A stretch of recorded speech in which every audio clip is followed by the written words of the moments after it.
ശബരിമല തീർത്ഥാടന കാലം ആരംഭിച്ചതോടെ പമ്പയിൽ നിന്ന് സന്നിധാനത്തേക്ക് നേരെ മല കയറുന്നവരാണ് ഭൂരിഭാഗമെങ്കിലും ഇന്നും കാനനപാത തിരഞ്ഞെടുക്കുന്ന ഭക്തരുമുണ്ട്.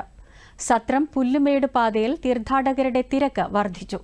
കാനനപാതയിൽ ഭക്തർക്ക് വേണ്ട അടിസ്ഥാന സൗകര്യങ്ങൾ വനപാലകർ ഒരുക്കിയിട്ടുണ്ട്. ഇടുക്കിയിൽ നിന്നും ഒരു റിപ്പോർട്ട് കാണാം.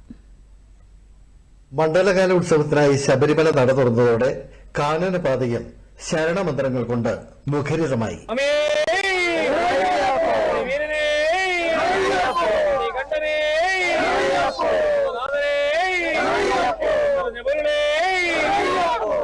അയ്യനെ കാണാൻ പമ്പയിൽ നിന്ന് സന്നിധാനത്തേക്ക് നേരെ നടന്നു പോകുന്നവരാണ് ഭൂരിഭാഗവുമെങ്കിലും ഇന്നും തീർത്ഥാടനത്തിനായി കാനനപാത തെരഞ്ഞെടുക്കുന്നവരുണ്ട്. എരുമേലി കരിമല വഴി പമ്പയിലേക്കും സത്രം പുല്ലുമേട് വഴി സന്നിധാനത്തേക്കും എത്തുന്ന രണ്ട് പരമ്പരാഗത കാനനപാതകളിലൂടെയും ഭക്തർ ദർശനത്തിനായി എത്താറുണ്ട്.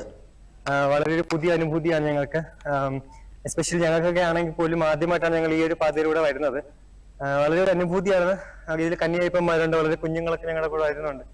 അപ്പോൾ എല്ലാ വർഷവും നമുക്കൊരു ഇൻസ്പിറേഷൻ ആണ് ഇവിടെ വരാനും അയ്യപ്പനെ കാണാനും. ഈ ഒരു വളരെ സ്പെഷ്യൽ ആയിട്ടുള്ള ഒരു ദിവസം കൂടിയാണെന്ന്. വണ്ടിപ്പെരിയാർ സത്രത്തിൽ നിന്ന് സന്നിധാനത്തേക്ക് 12 കിലോമീറ്റർ ദൂരമാണുള്ളത്. രാവിലെ 7 മുതൽ ഉച്ചയ്ക്ക് 2 വരെയാണ് തീർത്ഥാടകരെ കടത്തിവിടുക.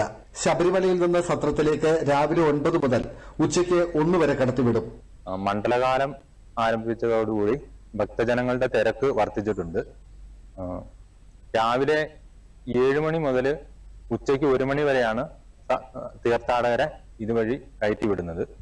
കാനനപാതയിലൂടെ സഞ്ചരിക്കുമ്പോൾ ഭക്തജനങ്ങൾക്ക് ബുദ്ധിമുട്ടുകളൊന്നും ഉണ്ടാകാണ്ട് എക്കോ ഗാർഡ്സ്, വനപാലകർ എന്നിവ വേണ്ടത്ര സുരക്ഷാ ക്രമീകരണങ്ങൾ ഒരുക്കിയിട്ടുണ്ട്.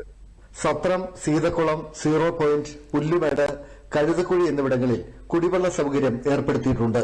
പുല്ലുമേട്ടിൽ ഭക്ഷണ സൗകര്യവും ആരോഗ്യവകുപ്പിന്റെ ക്യാമ്പും സജ്ജമായി.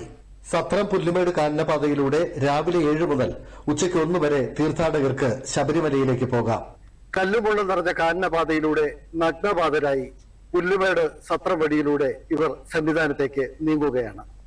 പുല്ലുമേട് സത്രം വഴിയിൽ നിന്നും ക്യാമറമാൻ ഷാജിനോടൊപ്പം ആന്റണി മുനിയറ, ദൂരദർശൻ ന്യൂസ്.